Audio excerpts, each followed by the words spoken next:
Pembulian sekolah tidak ada habisnya. Balas dendam adalah bahasa untuk mereka yang terluka. Di Korea, kasus pembulian sangat marak terjadi dan kian meningkat.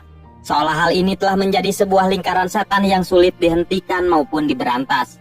Pada film kali ini mengisahkan tentang seorang siswa pendiam bernama Kim Ik-yum yang baru saja pindah ke sekolah barunya yang sangat terkenal akan tingkat pembuliannya. Kekerasan dan darah seolah telah menjadi rutinitas di sekolah ini.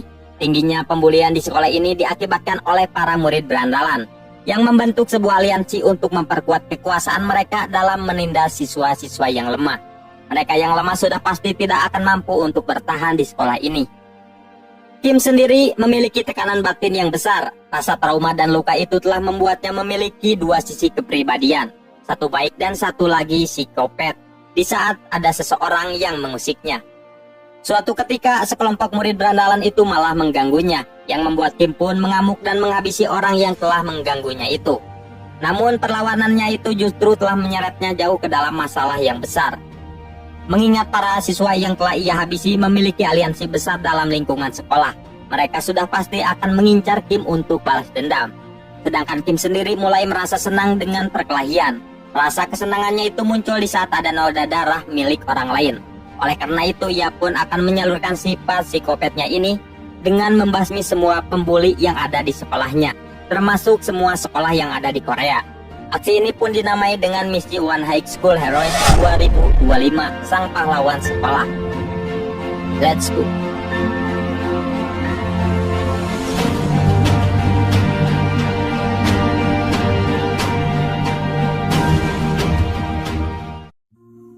Di sebuah sekolah menengah, ada seorang siswa yang berdiri kelelahan dengan wajah dan tubuhnya penuh darah. Di sekelilingnya, puluhan siswa lain sudah tergeletak tidak berdaya dan menjadi korban dari amukan kebrutalannya. Tatapannya itu begitu menakutkan, apalagi saat ia perlahan mengenakan headset ke telinganya. Apa yang sebenarnya terjadi? Lalu film pun dimulai. Setelah itu kita akan diperlihatkan dengan seorang siswa yang baru saja pindah ke SMA Yonsong. Rupanya siswa inilah yang sebelumnya telah melakukan pembantaian di scene awal tadi. Perkenalkanlah, namanya Kim Ik-yum, seorang siswa kelas 1 yang sangat pendiam namun sangat cerdas dalam hal akademik. Tapi jangan salah, di balik sifat pendiamnya itu ia sangatlah brutal saat seseorang mengusiknya. Kim telah mendapatkan masalah besar di sekolah lamanya yang membuatnya harus pindah ke sekolah ini. Sang ayah berharap Kim bisa beradaptasi menjadi lebih baik di lingkungan sekolah barunya ini. Ia berharap anaknya itu tidak melakukan kesalahan yang sama sekaligus melupakan pengalaman pahit yang membekas di sekolah dulunya. Setelah itu Kim pun dibawa ke dalam kelas untuk diperkenalkan ke hadapan seluruh siswa. Di antara mereka ada seorang siswa yang menjadi pusat perhatian akibat datang terlambat. Namanya Yonggi, seorang siswa bertampang culun, namun anehnya tidak ada satupun siswa yang berani mengusiknya. 오늘은 우리 반에 전학생이 왔다. 김혜겸입니다.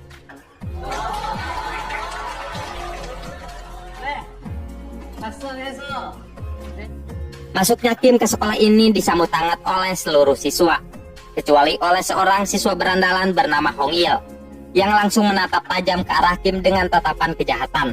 Hong Il ini merupakan seorang preman di kelas yang selalu melakukan pembulian.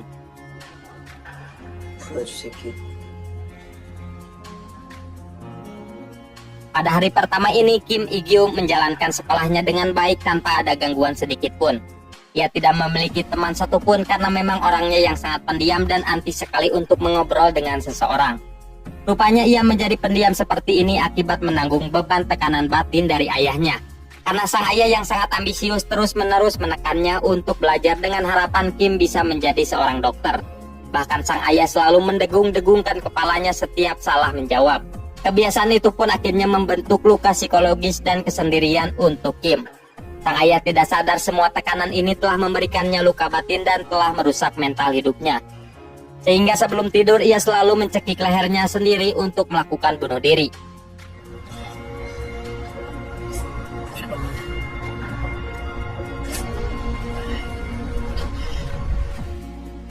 Mendengarkan musik adalah temannya yang bisa meredakan sedikit tekanan dalam dirinya.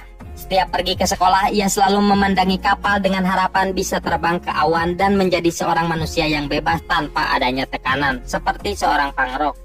Di hari keduanya bersekolah, Kim pun tidak sengaja melihat Honggil dan temannya yang sedang membuli dan menghajar seorang murid lemah.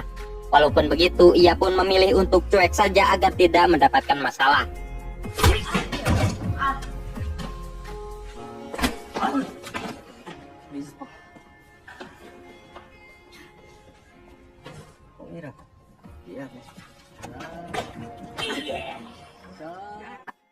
Akan tetapi pembulian yang dilakukan oleh mereka tidak sengaja menyenggol Walkman yang merupakan barang berharganya Kim. Sontak saja ia pun langsung marah sekali.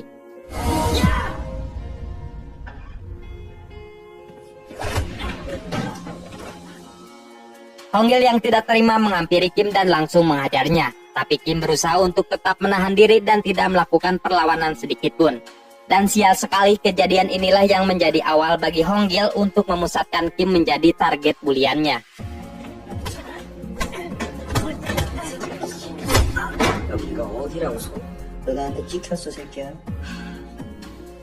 Sepulang sekolah, Kim dicegat oleh Honggil bersama dua rekannya yang ingin melanjutkan aksi pembulian.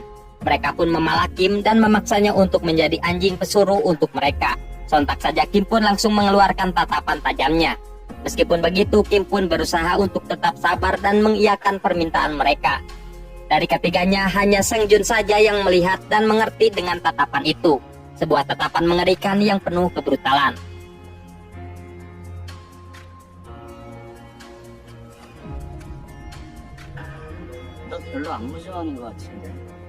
Dan perkenalkanlah, Seng Jun ini merupakan seorang pemimpin yang menguasai siswa di kelas 1. Seluruh murid kelas 1 tunduk kepadanya. Para siswa menjulukinya dengan pemimpin senior tingkat 1. Selama ini keberanian Honggil dalam melakukan perundungan bukan karena ia kuat, melainkan karena ia yang memiliki backup dari Seng Jun yang menjadi pelindungnya. Setiap pulang sekolah, Kim selalu belajar lagi ke tempat bimbel yang sudah didaftarkan oleh ayahnya. Selanjutnya saat pulang ke rumah, ia kembali harus belajar bersama sang ayah hingga larut malam.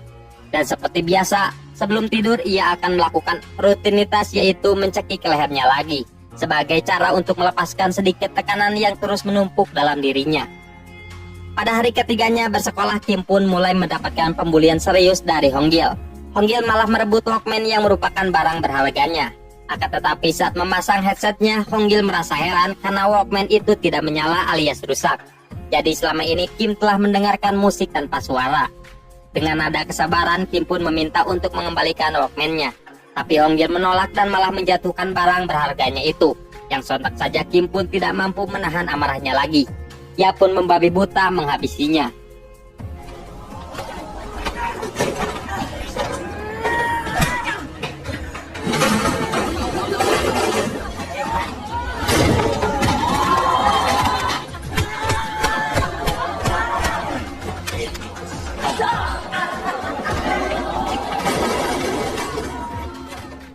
Seluruh murid pun begitu terkejut sekali dan tidak menyangka Kim sangat brutal sekali di saat sedang marah. Di antara mereka nampaknya Yonggi saja yang langsung merasakan kagum kepada kemampuannya Kim. Kim kehilangan kendali seolah-olah itu bukan dirinya yang asli. Bahkan ia pun tidak sadar telah mencekik Honggil dan hampir saja membunuhnya. Namun untungnya Kim langsung ucap istighfar yang membuat sisi kebaikannya kembali lagi. Sehingga ia pun langsung melepaskan cekikan itu. Kim pun tidak sadar tekanan batin yang berat telah menimbulkan dua kepribadian dalam dirinya.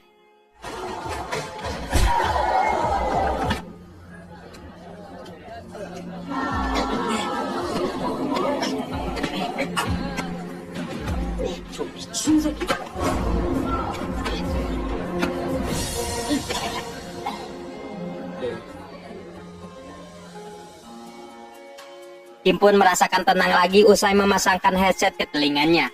Headset itu memang telah menjadi sebuah obat penenang tanpa dosis untuknya. Rupanya headset itu merupakan pemberian dari kakaknya sebelum ia meninggal. Sang kakak merasakan tekanan batin yang tinggi dari ayahnya sama seperti yang dialami oleh Kim saat ini. Saat itu sang kakak berpesan untuk memasangkan headset tanpa suara ini untuk penenang atas tekanan dari ayahnya. Anggap saja kamu sedang mendengarkan suara batinmu. Sepulang sekolah, Yonggi pun menghampiri Kim untuk mengungkapkan rasa kekagumannya saat perkelahian tadi. Tapi Yonggi menegaskan kalau sebenarnya perkelahian dengan Honggil tadi merupakan awal dari Kim untuk terseret jauh ke dalam masalah. Sebab sudah pasti backup Honggil akan melakukan balas dendam. Kim pun tidak meresponnya dan langsung ngelelos pergi begitu saja. 야, 너 싸움 잘하더라. 무슨 놈 배웠어? 아닐걸. 너 무조건 싸워야 될걸. 잘가, 김우겸! Ketika di dalam bis, Kim pun terus tersenyum saat teringat perkelahiannya tadi. Ia merasa baku hantam, mampu melupakan sejenak tekanan batin dari ayahnya itu. Saking melamunnya, ia pun tidak sadar kalau tempat bimbelnya telah kelewat. Baru juga pulang ke rumah, Kim pun langsung dipaksa oleh ayahnya untuk belajar lagi. Hal itu membuat ibunya Kim mulai merasa kesal karena terlalu menekan anaknya. Hanya ibunya saja yang mengerti dengan perasaannya Kim.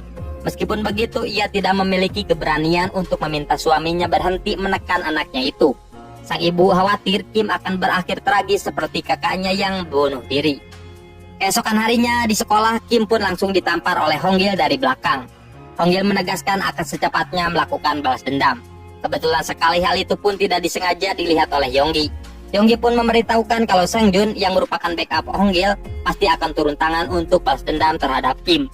Sang-jun itu merupakan seorang atlet petinju yang memiliki teknik kecepatan dalam bertarung. Satu-satunya cara untuk mengalahkannya adalah dengan menggunakan teknik gulat jarak dekat. 아, 무조건 붙어야 돼. 붙어서 뒹굴어야 된다고. 살짝만 받으면 싸움 졸라 잘하는 놈이야, 진짜. 나한테 말 좀 걸지 말아줄래?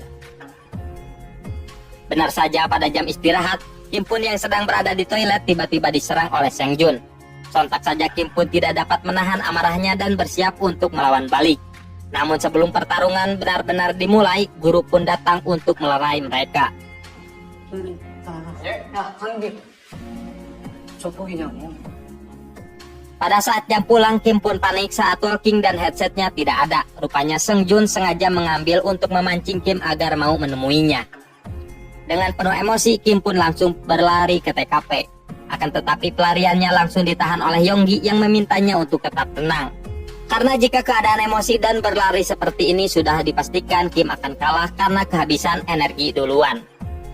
Singkatnya, Kim dan Yonggi pun telah sampai di tempat Sang-jun yang telah menunggunya. Di sana Sang-jun pun akan mengembalikan Walkman itu dengan syarat Kim harus mengalahkannya.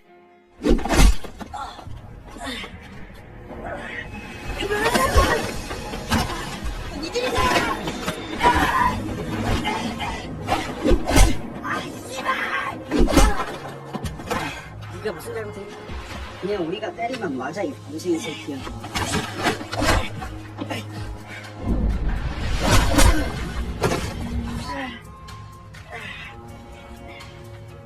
Dan benar saja Kim pun kewalahan menghadapinya. Apalagi saat emosi telah mengendalikannya seperti ini. Saat wajahnya telah babak belur, barulah Kim bisa mengontrol amarahnya. Ia teringat pesan dari Yonggi kalau kelemahan dari Sang-jun adalah pertarungan jarak dekat alias gulat. Maka ia pun langsung memeluk tubuhnya Sang-jun untuk mendorongnya jatuh ke bawah tangga. Akibat itulah Sang-jun pun tidak bisa bangkit lagi karena kakinya yang keseleo. Dan di saat itulah Kim pun membrutal menghabisinya.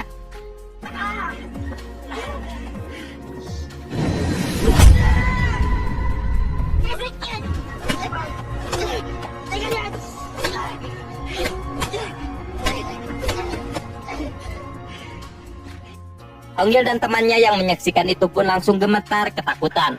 Sedangkan Yonggi sendiri malah tersenyum puas. Ia merasa senang dengan kedatangan Kim yang telah mengalahkan Sang-jun dan teman-temannya yang telah semena-mena di sekolah ini.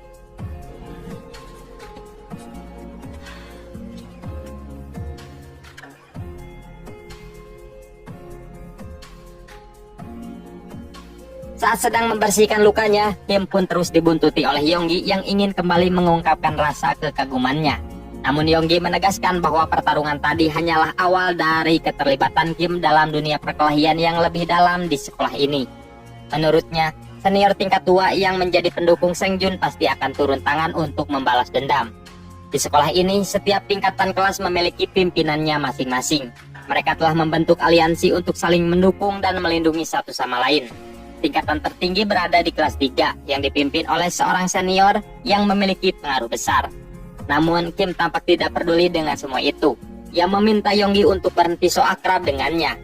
Ia bahkan menyindir Yonggi sengaja mendekatinya hanya ingin mendapatkan perlindungannya saja, karena Yonggi tidak bisa baku hantam. Mendengar hal itu, Yonggi hanya tersenyum tipis dan menyampaikan sebuah perumpamaan, bahwa seorang pelatih tidak perlu ikut bertarung, cukup mengawasi saja dari kejauhan. Tapi Kim tidak mengerti dengan makna perkataan itu lantaran ia yang teringat untuk segera pergi ke tempat bimbel. Dikarenakan baju Kim yang penuh darah, Yonggi pun meminjamkan seragamnya. Dan dari momen kecil inilah Kim pun perlahan mulai membuka diri untuk mau berteman dengan Yonggi. Malam ini terasa sangat spesial bagi Kim. Biasanya ia selalu tenggelam ke dalam mimpi kekosongan, tapi kali ini dirinya tengah memimpikan pertarungan melawan Seng Jun saat siang tadi. Ia merasakan puas sekali saat berhasil melayangkan pukulan demi pukulan kepada seseorang. Di atap sekolah, Seng Jun dan kedua temannya sedang dihukum oleh senior 2. Saat mendengar kabar telah dikalahkan oleh Kim si anak baru. Perkenalkan, senior 2 itu namanya Ji Hyuk yang menguasai kelas 2. Sebenarnya Ji Hyuk sangat lemah dan masih kuatan Seng Jun. Ia hanya ahli dalam menggunakan tongkat kayu yang seperti pedang ini. Ia tidak memiliki keunggulan apapun dalam perkelahian jika tidak memegang senjata tersebut. Ji Hyuk pun memaksa mereka untuk melukai Kim lalu menyeretnya ke hadapannya. Kalau perlu serang dari belakang jika memang tidak sanggup menghadapinya secara langsung. 뭐하냐 빨리 안 일어나? 하면서 깨질 수가 있나? 빨리 어? Dan sepulang sekolah nampak Kim dan Yonggi yang sedang berjalan bersama. Dalam perjalanan itu mereka berdua saling bertukar cerita. Namun tiba-tiba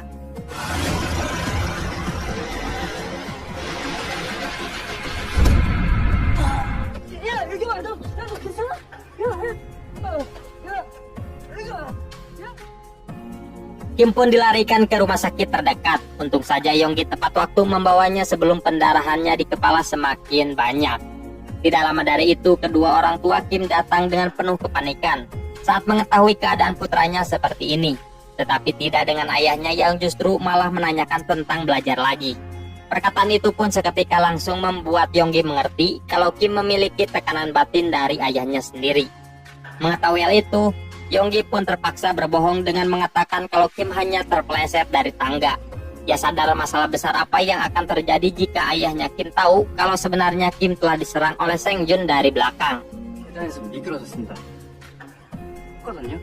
그래서 애들이 막 거기서 자주 자빠지는데. 고마웠어요. 안녕히 계세요. 안녕히 계세요. Seng Jun sendiri tengah memantau dari luar puskesmas dengan penuh kekhawatiran. Ia juga merasa bersalah telah melakukan hal kotor seperti tadi dengan menyerang Kim dari belakang. Lalu ia pun memberanikan diri masuk ke dalam untuk mengecek kondisinya Kim. Namun saat di depan pintu, ia pun tidak sengaja berpapasan dengan ibunya Kim yang sedang duduk. Ibu Kim pun menyangka kalau Seng Jun itu merupakan teman dari anaknya. Maka ia pun memberitahukan kalau anaknya itu sudah membaik. Mendengar hal itu, Seng Jun pun merasa lega sekali.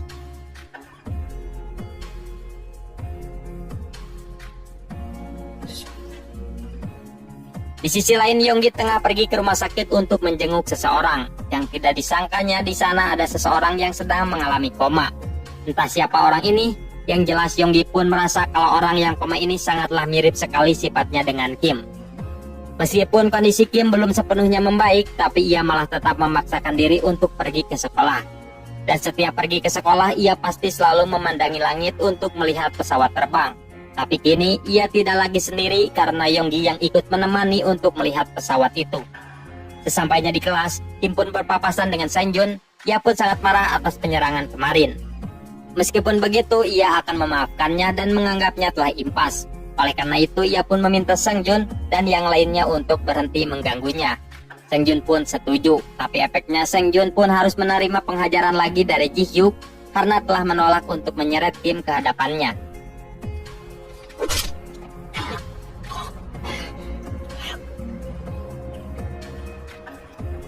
앞장서 새끼야. Di saat itulah Ji Hyuk pun terpaksa turun tangan dengan pergi ke bawah untuk menemui Kim. Saat melihatnya, Ji Hyuk pun langsung meremehkannya dan menghina Seng Jun yang bisa dikalahkan oleh orang seperti ini. Sebelum keributan terjadi, Yonggi pun menghampiri mereka untuk mengancamnya akan melaporkan ke guru. Sehingga Ji Hyuk pun mengurungkan niatnya untuk menghajar Kim sekarang. Lalu ia pun meminta Kim dan Yonggi untuk naik ke atap sekolah saat jam istirahat nanti kalau tidak ingin teman sekelasnya mati. Pada jam istirahat, Kim pun merendahkan egonya untuk meminta maaf kepada mereka. Bukan karena takut, melainkan ia yang ingin hidupnya tenang dan lebih fokus ke dalam belajar. Ji-hyuk pun menerima maaf ini dan menganggap masalah ini tidak ada dengan syarat Kim bersedia dihajar oleh Sang-jun. Kim pun menyetujuinya. Akan tetapi siapa sangka tidak dengan Sang-jun yang justru memilih diam dan tidak mau mengajar Kim. Sehingga ia pun langsung disiksa habis-habisan oleh seniornya itu.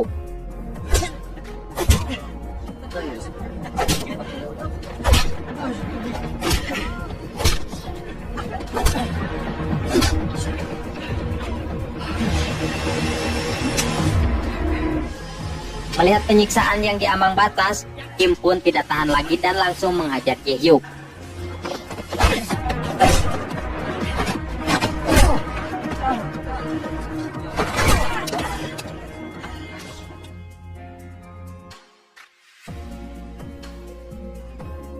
Dan benar saja, Ji-hyuk pun tidak ada apa-apanya saat tidak memegang senjata.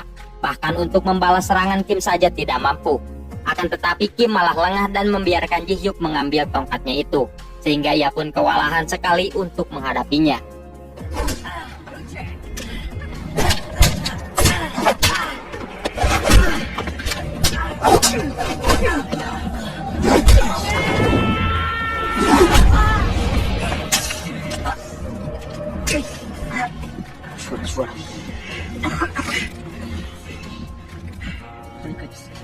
Kim pun dicekik menggunakan tongkat itu hingga hampir kehilangan nafas. Sial sekali orang-orang di sana tidak ada yang berani menghentikannya.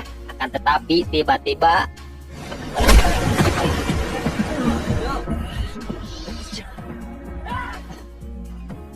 untuk pertama kalinya Sang-jun berani melawan seniornya sendiri demi membantu Kim.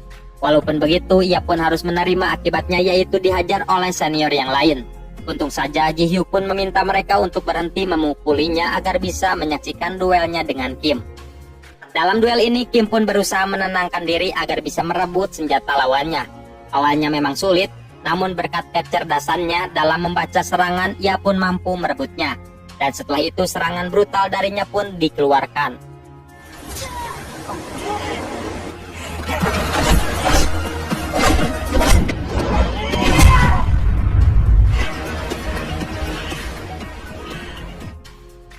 Mereka yang menonton terdiam sejenak penuh ketidakpercayaan. Untuk pertama kalinya senior 2 yang mereka agungkan bisa dikalahkan oleh anak kemarin sore. Entah mengapa Sang-jun sendiri malah merasa lega setelah seniornya itu dikalahkan. Seolah ikatan diri dengan mereka telah benar-benar lepas. Selama ini ia memang sudah merasa muak terhadap senior-seniornya itu yang selalu menindasnya. Di saat itulah Sang-jun pun memutuskan untuk berhenti dalam aliansi ini. Ia pun menyuruh kedua temannya untuk berhenti menjadi pengikutnya. Sang-jun hanya ingin berjalan sendirian seperti seorang gagak yang bebas tanpa ada sebuah tekanan. Anjay. 앞으로 나 찾지 마. 이제 이런 니들끼리 놀아 이제. 선배 새끼들 따라다니면서. Ji-hyuk sendiri tengah melapor ke Sung-sik atas kekalahannya oleh Kim. Saat jam pelajaran terakhir tiba, Kim yang sedang menuju ke kelasnya tiba-tiba dihampiri oleh Sung-sik yang menawarkan bantuan untuk mengantarkan Kim ke ruang UKS, sebab ia yang melihat Kim yang tampak pincang. Kim sendiri merasa heran terhadapnya yang belum pernah ia lihat sebelumnya, namun tiba-tiba sok baik kepadanya. Tanpa ia sadari, orang inilah yang akan menjadi lawan terakhirnya. 같은 학교끼리 도우면 살아야지. 다음에 또 붙자 친구. Perkelahiannya dengan Ji-hyuk tadi membuatnya tidak fokus di les bimbel. Ia merasa semakin yakin kalau perkelahian telah menjadi obsesi kesenangan untuknya. Saat jam pulang, Kim pun melihat di depan tempat bimbelnya sudah ada Sung-sik beserta anggotanya yang sudah menunggunya. Disinilah ia sadar kalau Sung-sik itu merupakan senior akhir di sekolah. Menyadari hal itu, Kim pun langsung menantang Sung-sik untuk berkelahi agar bisa mengakhiri semua masalahnya di sekolah.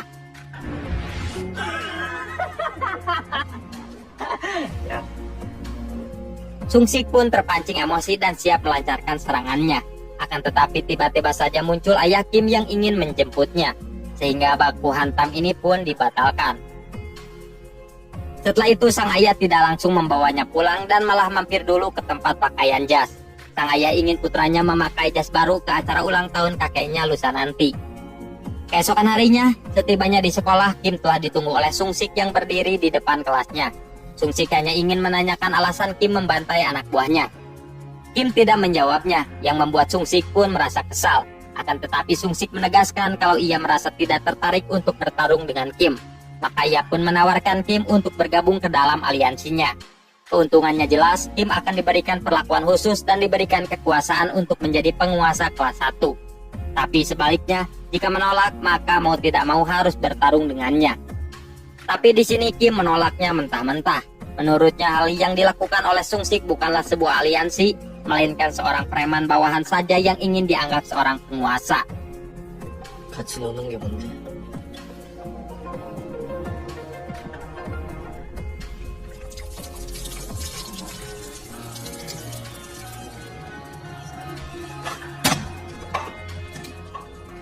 Tentu saja Kim merasa tidak terima atas semua ini. Akan tetapi dari kejauhan, Yonggi meminta Kim untuk tetap tenang dan tidak melakukan baku hantamnya sekarang. Karena Kim yang belum pulih. Sepulang sekolah, Kim bersama kedua orang tuanya pergi ke acara ulang tahun sang kakek. Di sanalah kita bisa melihat kalau Kim berasal dari seorang keluarga yang sangat kaya raya. Kakeknya tersebut merupakan seorang elit yang memiliki bisnis besar dalam bidang farmasi kesehatan. Seluruh anak-anaknya telah diarahkan untuk mengikuti jejaknya dalam dunia medis. Namun hanya ayah Kim saja yang menjadi satu-satunya orang yang memilih jalur berbeda, yaitu menjadi sebagai pembisnis. Oleh karena itu sang kakek pun menaruh harapan kepada Kim untuk meneruskan garis keturunannya menjadi seorang dokter. Sang kakek lebih ambisius sekali dibandingkan sang ayah. Ia tampak sangat marah saat mengetahui Kim telah dipindahkan dari SMA Seongmun. Padahal sekolah tersebut adalah sekolah elit yang akan menjamin Kim untuk menjadi seorang dokter. Dalam percakapan empat mata, sang kakek menegaskan seorang penguasa raksasa itu akan bebas melakukan apa saja. Bahkan bisa menjadikan seorang manusia lain sebagai anjing pesuruh. Oleh sebab itu, ia menekankan Kim agar lebih giat belajar dan kembali melanjutkan pendidikan di SMA Seongmun. 서무고 이사한테 전화 한 통만 하면 돼. 저 거기 다시 가면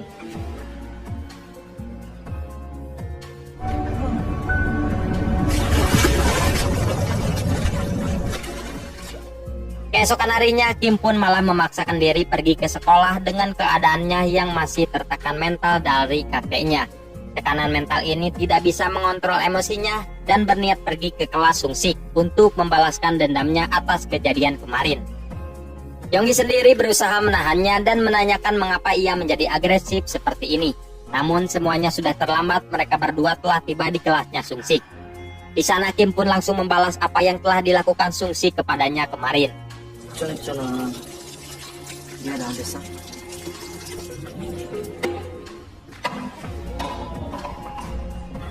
Saat perkelahian hampir dimulai, tiba-tiba saja Pak Guru datang. Maka Sung Sik pun meminta Kim untuk menemuinya saat istirahat nanti di ruangan band. Pada jam istirahat, Kim bersama Yonggi pun langsung pergi ke sana. Sebelum pertarungan dimulai, Sung Sik kembali menawarkan Kim untuk bergabung dengannya. Namun Kim menolaknya dengan tegas yang akhirnya membuat pertarungan pun terjadi.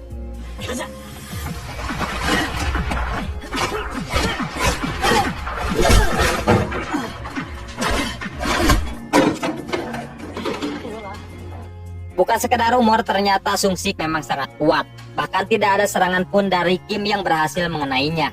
Lalu Sung Sik pun mengeluarkan jurus andalannya yaitu Orai Piton, mengunci lawannya sampai pingsan. Hingga akhirnya Kim pun tergeletak pingsan dan kalah hanya dalam hitungan menit saja.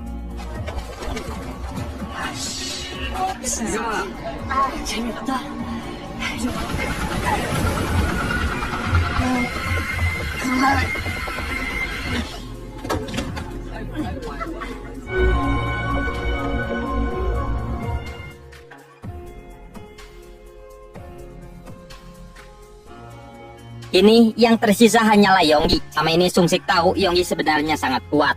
Namun ia menyembunyikan kekuatannya di balik penampilannya yang culun. Sung Sik menyadari bahwa Yonggi adalah satu-satunya murid yang belum pernah disentuh oleh anak buahnya. Oleh karena itu ia pun menawarkan dua pilihan, bergabung dengannya atau bertarung. Namun Yonggi pun memilih untuk bertarung.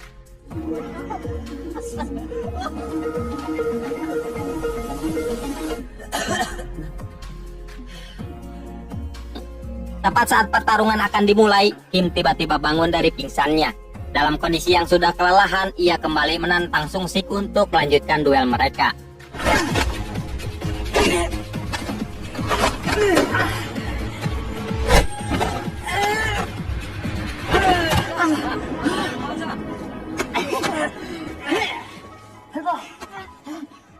Namun seperti sebelumnya, Kim pun kembali kewalahan. Bahkan ia kembali dikunci lehernya hingga nyaris pingsan. Namun kali ini berbeda, Kim berhasil membalikan keadaan dan memojokkan Sung Sik.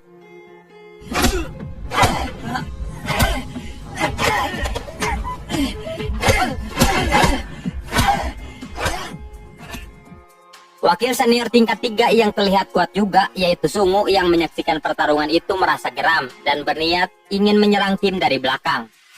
Tetapi 내가 지금 정리한다. 너를. Yonggi sendiri yang akan maju untuk menghadapi Sungu. Sementara itu, Kim dan Sung Sik memilih untuk beristirahat sejenak dan menonton pertarungan itu sebelum melanjutkannya nanti. Dan disinilah kita melihat kekuatan brutal dari Yonggi yang sebenarnya. Dan benar saja Yonggi sangatlah kuat sekali, bahkan tak ada satupun serangan yang berhasil mengenainya.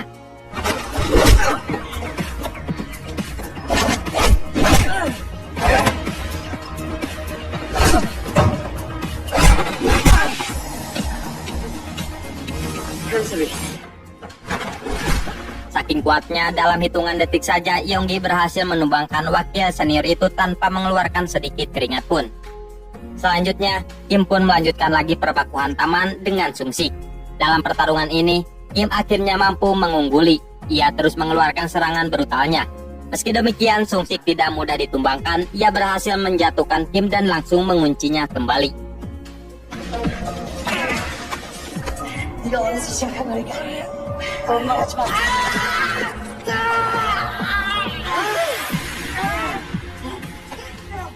Dengan sekuat tenaga, Kim mencoba bangkit demi membalikan serangan kuncian itu. Dan di saat itulah serangan brutal Kim pun dikeluarkan, yang pada akhirnya membuat sang raja sekolah itu pun berhasil dikalahkan.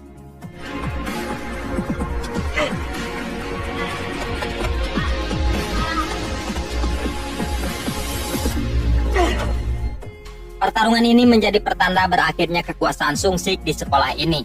Kini kekuasaan penuh sekolah ini telah berhasil dikuasai oleh Kim si anak baru. Sekarang tidak akan ada lagi murid berandalan yang melakukan pembulian selama Kim masih berada di sekolah ini. Mantap sekali. Sejak perkelahian itu banyak hal yang berubah. Sekolah kini benar-benar menjadi tempat yang aman dan tentram bagi murid yang lemah. Sung Sik beserta kelompoknya menghilang entah kemana, seolah menyembunyikan ekor kekalahan mereka. Sementara itu, Kim mulai rutin berlatih bela diri. Ia merasa benar-benar terobsesi dengan perkelahian, karena menurutnya hal itu mampu mengalihkan sejenak tekanan batin yang selama ini ia rasakan.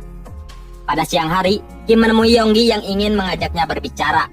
Dalam pertemuan itu, Yonggi menjelaskan bahwa di setiap penjuru sekolah pasti akan selalu ada seseorang yang melakukan tindakan pembulian. Seolah-olah pembulian telah menjadi lingkaran setan yang terus mengakar dan diwariskan dari satu generasi ke generasi berikutnya. Salah satu contohnya terjadi di SMA Seomon High School. Seorang siswa kelas 2 bernama Nam Heop yang terkenal sangat kejam dalam melakukan pembulian. Selama ini tidak ada yang berani menghentikannya karena ia merupakan putra dari seorang profesor di bidang kesehatan. Oleh karena itu, Yonggi mengajak Kim untuk memulai sebuah aksi pemberantasan para pelaku pembulian di setiap sekolah. Aksi ini pun dinamakan One High School Heroes, sang pahlawan sekolah. 이유 없이 만만 애들 괴롭히는 아주 개새끼라고. 우리 이제 참교육 원정을 가는 거야. 아빠 시키는 거 말고. Akan tetapi obrolan itu harus tertunda ketika Kim menerima telepon dari ayahnya yang meminta segera pulang dan bersiap-siap. Malam harinya sang ayah mengajaknya menghadiri sebuah acara yang dihadiri oleh orang-orang penting. Dan di sana Kim pun melihat ada Namyeop, siswa yang tadi diceritakan oleh Yonggi. Ternyata ayah Kim merupakan rekan bisnis dari ayahnya Namyeop. Dengan polosnya Kim bertanya mengapa Namyeop melakukan pembulian, bahkan sampai membuat seorang siswa terbaring koma akibat perbuatannya. Tidak diketahui secara pasti siapa korban yang dimaksud Kim. Namun ucapannya itu membuat sang ayah merasa malu dan kesal. Ia pun menyeret Kim keluar dari ruangan karena dianggap telah berbicara tidak sopan. Sang ayah lalu menyuruh Kim untuk meminta maaf kepada Namyeop. Tetapi Kim menolak karena menurutnya ia tidak melakukan kesalahan dan tidak ada alasannya untuk meminta maaf. Hal itu pun membuat ayahnya marah dan menamparnya. Peristiwa itu pun membuat Kim merasa sakit hati karena ayahnya kembali menunjukkan bahwa ia tidak benar-benar mengerti perasaannya. Dalam kesedihannya itu, Kim pun terus teringat ajakan Yonggi untuk menjalankan aksi One Night School Heroes. Malam itu juga, ia pun langsung mengajak Yonggi untuk memulai misi mereka dalam memberantas para pelaku pembulian. 잡으러 가자. Di sebuah gudang, Namyeop bersama temannya tengah melakukan tindakan perundungan dengan menyiksa seorang siswa yang nampak lemah. Di tengah aksi itu, tiba-tiba muncul dua orang bertopeng yang meminta Namyeop menghentikan tindakannya. Dan kedua sosok bertopeng itu tidak lain adalah Kim dan Yonggi yang kini tengah menjalankan misi High School Heroes mereka. 빨리 들어오자.